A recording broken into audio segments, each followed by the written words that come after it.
নমস্কার বন্ধুরা, সবাই কেমন আছো? তো আবারও চলে আসলাম তোমাদের মাঝে নতুন আরেকটা ব্লগ ভিডিও নিয়ে। আমার এই ভিডিওতে সবাইকে স্বাগত। তোমরা সবাই কেমন আছো? আমি খুব ভালো আছি। তো যারা আমাকে চেনো তারা তো চেনোই, যারা আমাকে চেনো না তাদের জন্য বলি, আমি রাখি ত্রিপুরা থেকে। তো চলো আজকে তোমাদের মাঝে এই ভিডিওর মাধ্যমে অনেক কিছু শেয়ার করব। তোমাদের মূল্যবান সময় থেকে একটুখানি সময় বের করে এই ভিডিওটা পুরোটা দেখবে। তো যাই হোক, আমি এই ভিডিওটা তোমাদের মাঝে নিয়ে আসবো এই প্ল্যান করে ভিডিওটা করলাম না, কারণ আমি আমার আত্মীয় পরিজন যারা আছে কাউকে আমি ইনভাইট করিনি। তো যার কারণে আমি ক্যামেরাবন্দি করিনি। আমি ভাবলাম কি ব্লগটা তোমাদের মাঝে নিয়ে আসবো না। তো আমার কাছে এখন মনে হলো কি কিছুটা পার্ট দিয়ে হলো তোমাদের মাঝে আমি কিছু কথা শেয়ার করি। তো আমরা ঘরে যখন পূজা করলাম সংযমের দিন, যখন একটু সংযমের একটু পার্ট আমি ভিডিওর প্রথমে দেখিয়ে দিলাম, পুরোটা আমি ক্যাপচার করতে পারিনি। একটুখানি আমাদের বাচ্চা মামুনিটা ক্যামেরা নিয়ে দাঁড়িয়ে একটুখানি ছবি উঠিয়েছিল, একটু ভিডিও উঠিয়েছিল, ওইটাই তোমাদের মাঝে একটু শেয়ার করলাম। যেহেতু ভিডিওটা আমি তোমাদের মাঝে নিয়ে আসার কোনো প্ল্যান ছিল না, যার কারণে আমি সংযমের কোনো পার্টই আমি তোমাদের দেখালাম না। তো পুজোর সময় সকালবেলা সবাই বলছিল যে একটু ভিডিও বানানোর জন্য, তো মাকে ঘরে এনেছি। মায়ের মূর্তির ছবি একটু উঠিয়ে রাখা দরকার, মায়ের একটু স্মৃতি রাখা দরকার। তো আমি ক্যামেরাবন্দি করার জন্য আমার ছেলেকে আর আমার মেয়েকে বললাম, ওরা ক্যামেরা ধরলো। তো যাই হোক, ওরা যখন ক্যামেরা ধরলো দেখতে পাচ্ছ ক্যামেরাটাকে খুব কাঁপাচ্ছে। তো আমার যেহেতু উপযুক্ত ক্যামেরাম্যান নেই, আমি অনেকটি পার্ট তোমাদের মাঝে এই ভিডিওতে দেখাতেও পারবো না, কারণ আমার ভিডিও আমি করি, আমি এডিটিং করি, আমি ক্যামেরা ধরি এবং যাই কিছু করি আমার ভিডিও নিয়ে কিন্তু আমি মেহনত করি, ঘরের কাজকর্ম করে। তো যাই হোক, পুজো যখন করছিলাম তখন মনে খুব খারাপ লাগছিল। অনেক আত্মীয় স্বজনকে আমি জানাইনি। তো যারা আমার কাছে আছে, যারা আমার পাশে আছে, এক দুই ফ্যামিলিকে নিয়ে আমি, কোয়ার্টারবাসীকে নিয়ে আমি পুজোটা করেছি। তো অনেকে মনে কষ্ট পেয়েছে যে আমি বলিনি ওদেরকে। অনেকে কিন্তু বলেছে একটা মূর্তি পূজা করলে তো সবাইকে জানাতে হয়, তো আমি সবাইকে জানানোর মতন ওই সুযোগ পাইনি। তো চলো আজকে পুজোটা কিভাবে করলাম ওইটাই তোমাদের মাঝে শেয়ার করব। তো চলো একটু মনোযোগ দিয়ে আমার কথাগুলো শুনবে, আমি কিভাবে মায়ের পুজো করেছি। প্রথমত মায়ের পুজো করব এই প্ল্যানটা আমার মাথায় ছিল, কিন্তু আমার বর্মশাইয়ের মাথায় ছিল না। কারণ প্রত্যেকটা পুরুষের হাতে যদি টাকা থাকে তাহলে কিছু একটা করার উদ্যোগ থাকে। তো যেহেতু মাসের লাস্টে কর্মচারীদের হাতে টাকা পয়সা শেষ হয়ে যায়, ওদের প্রথম থেকে যে টাকা পয়সা হাতে থাকে ওরা প্রথম দিকেই কিন্তু খরচাপাতি করে নেয়। মাসের লাস্টে কিন্তু বেশিরভাগ কর্মচারীর হাত কিন্তু খালি থাকে। তো যাই হোক, যেহেতু মাসের লাস্টও করার প্ল্যান ছিল না, তারপর জানি না কীভাবে ম্যানেজ করেছে। সংযমের আগের দিন রাত্রি 11টার সময় এসে বলেছে পুজো করবে। তো আমি রাত্রি 11টার সময় থেকে শুরু করে দিলাম মায়ের পুজোর তৈয়ারি। পরের দিন সকালবেলা সব পরিষ্কার করে একটা মায়ের মূর্তি ঘরে ঢুকাতে গেলে ঘরের কাজকর্ম সব সুন্দর করে ক্লিন করে ঘর দুয়ার পরিষ্কার করে কিন্তু মায়ের পুজো করতে হয়। তো আমি কিন্তু পুরো ঘর ক্লিন করে পরিষ্কার করে তারপরে মায়ের মূর্তি স্থাপিত করতে হয়। তো যেহেতু মায়ের মূর্তির পুজো করব, তো পুরো ঘর দুয়ার পরিষ্কার করে সংযমের দিন বিকাল 5টার সময় আমি জলপান করেছি। আর সকাল থেকে কিছু খাওয়ার মতো সুযোগ করে উঠেনি, যেহেতু একদিনের ডিসিশনে এই পুজোটা। তো হঠাৎ করে যখন মূর্তি পূজা করবে প্ল্যান করে, তখন ঘরে অনেক কাজকর্ম ঝঞ্ঝাট থাকে। তো সবাইকে আমি ইনভাইট করার সুযোগও পাইনি, আর যাদেরও ইনভাইট করেছি তাদের আমি ঠিক করে আপ্যায়ন করতে পারবো কিনা ওটাও আমার মনে ভয় ছিল। তো যাই হোক, কোয়ার্টারে এখানে আমাদের কিছু দিদিদের বললাম ফল কেটে দেওয়ার জন্য, পুজোতে উপবাস থেকে মায়ের পুজোর ফল কাটার জন্য বললাম। তো ওরা যদি না থাকতো তাহলে হয়তো সংযমের দিন আমি জলপানও করতে পারতাম না। ওরা খুব হেল্প করেছে। তো পুজোটা অনেক হুলস্থুলির মাঝে একদিনের প্ল্যানে পুজোটা করার জন্য যে মা সহায় ছিলেন, মা সহায় যদি না থাকতেন তাহলে হয়তো আমি পুজোটা করতে পারতাম না। মায়ের কৃপা ছিল বলে মাকে আমি পূজা করে আমি মায়ের পুজোটা সম্পূর্ণ করতে পারলাম। যেভাবে মেয়ের বিয়ে ঠিক হলে, ছেলের বিয়ে ঠিক হলে কাউকে ইনভাইট করেনি, কাকে করেনি, কাকে করতে হবে, বিয়ে নিয়ে অনেক কিছু হয়।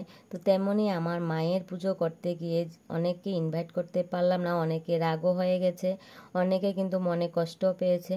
তো সবাই আমার ব্যাপারটা বুঝতে চেষ্টা করো প্লিজ। আমি ইনভাইট করার সুযোগ পাইনি, আর যেহেতু মাসের লাস্ট তো আমি চেয়েছিলাম ছোট করে আমি সিম্পলভাবে মায়ের পুজোটা শেষ করব। যখন বলেছে পূজা করবে তো আমি সঙ্গে সঙ্গে ফোন করে কোয়ার্টারের 3জন দিদিকে আমি বলেছিলাম যে উপবাস থেকে ফল কাটতে হবে, মায়ের পুজো করব, সবাই আমাকে একটু হেল্প করবে। তো ওই 3 দিদি মিলে কিন্তু এই পুজোর আয়োজন করেছে। ওরা যদি না থাকতো হয়তো আমি মায়ের পুজোটা ঠিক করে সম্পূর্ণ করতে পারতাম না। যাই হোক, মায়েরও কৃপা ছিল, ওদেরও সাহায্যের হাত বাড়িয়েছিল। তো আমি কিন্তু খুবই ভয়ে ছিলাম যে আমি টাইমে সব কিছু করতে পারবো কি না। তারপরও সকালবেলা 8টার ঠাকুর আসবে, আমি ঠিক করে পুজোর কাজ গুছিয়ে রাখতে পারবো কিনা। সবাই হেল্প করেছে, মায়ের কৃপায় আমি মায়ের পুজোটা শেষ করলাম।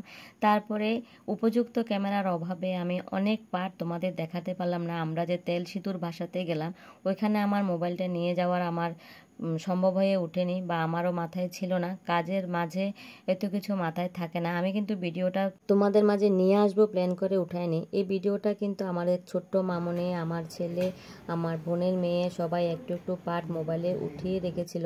তো পুরোটা আমি ভিডিও করতে বলেছিলাম কিন্তু ওরা অন্যদের মোবাইলে হয়তো করেছে, আমার মোবাইলে পুরো ভিডিওটা নেই।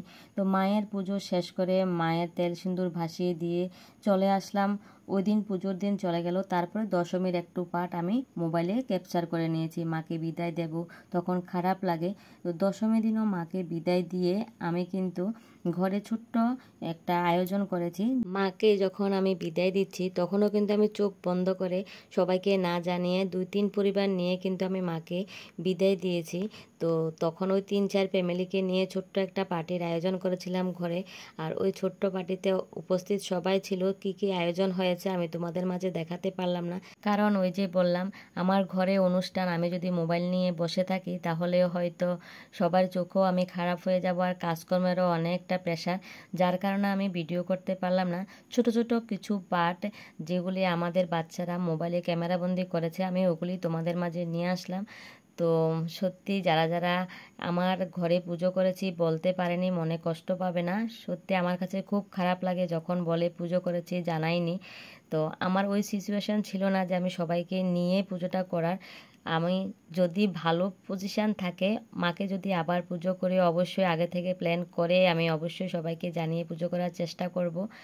জানি না হুলস্থুলির মাঝখানে পুজো করে কতটুকু মা খুশি হয়েছে, তবে মনে খুব শান্তি। সিম্পলভাবে পুজো করেছি, মাকে সুন্দরভাবে পুজো দিতে পেরেছি, এটাতে আমার মন খুব শান্তি।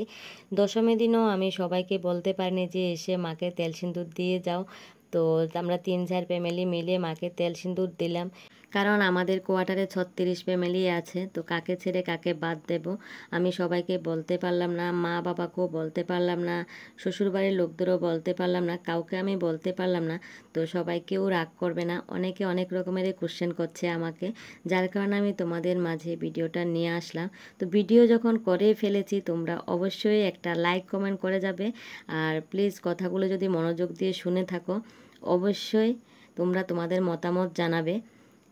যদি আমি ব্লগ ভিডিও বানানোর প্ল্যানে যদি আমি ভিডিওটা করতাম, হয়তো মায়ের যে তেল সিঁদুর ভাসালাম, যে সঞ্জমে কি করলাম, কি প্রসাদ করলাম, মাকে কিভাবে জলে বিসর্জন দিলাম, সব আমি তোমাদের মাঝে নিয়ে আসতাম। তো আমার মোবাইলে সব কিছু নেই, আমি ক্যামেরার ম্যানের অভাবে আমি কিন্তু তোমাদের মাঝে অনেকটি পার্ট আমি দিতে পারিনি। তো একটুখানি আমার মনের কথা মায়ের উদ্দেশ্যে, মাকে যে পুজো করলাম সবার মনে যে অভিযোগ, তারই কারণে আমি একটু ছোট্ট করে ভিডিও বানিয়ে নিয়ে আসলাম। সবাই ভালো থাকবে, সুস্থ থাকবে, কেউ রাগ করবে না। দেখা হচ্ছে পরে আরেকটা ভিডিওতে। আমরা কিন্তু খুব জমজমাট করে 3-4 ফ্যামিলি মিলে পার্টি করেছিলাম মাকে বিদায় দিয়ে এসে, ওটা কিন্তু তোমাদের মাঝে আমি দেখাতে পারিনি। হয়তো তোমরা যদি দেখতে তাহলে হয়তো তোমাদের কাছে আনন্দ লাগতো। তো যেহেতু আমার ওই পরিস্থিতি ছিল না আমি ভিডিও করার বা ব্লগ বানিয়ে তোমাদের মাঝে দেখাবো, তো যার কারণে আমি তোমাদের মাঝে দেখাতে পারলাম না। উপযুক্ত ক্যামেরাম্যানের অভাবে অনেকবার দেখাতে পারিনি। সব শেষে একটা কথাই বলবো, আমাদের মাকে দেখতে কেমন লাগছে তোমরা কিন্তু অবশ্যই জানাবে। মায়ের মুখটা কিন্তু খুবই ভালো লাগছিল, আর সিম্পলভাবে আমি কিন্তু পুজো করেছি, মনে খুব শান্তি লাগলো মাকে পুজো করে। সত্যি মনের সান্ত্বনার কারণে আমি কিন্তু ঝটপট তাড়াহুড়া করে করলাম। অনেক বছর ধরে বরের মানসী পুজো ছিল, তো যার কারণে মাকে পুজো করার জন্য আমি একদিনের জন্য হলো একদিনে প্রেশার দিয়ে বরকে বললাম যে পুজোটা করো, মায়ের নামে মানস করেছো, মাকে তুমি ঘরে বসাও, পুজো করো। তো যাই হোক, ভিডিওটা এখানে শেষ করলাম। সবাই ভালো থাকবে, সুস্থ থাকবে, সবাই কিন্তু জয় মা বিপদনাশিনী লিখতে ভুলবে না। তো সবার জীবন যেন সুন্দরভাবে কাটে, মায়ের আশীর্বাদের হাত যেন সবার মাথার উপরে থাকে। তো আজকের মতো বিদায় নিচ্ছি, বাই বাই।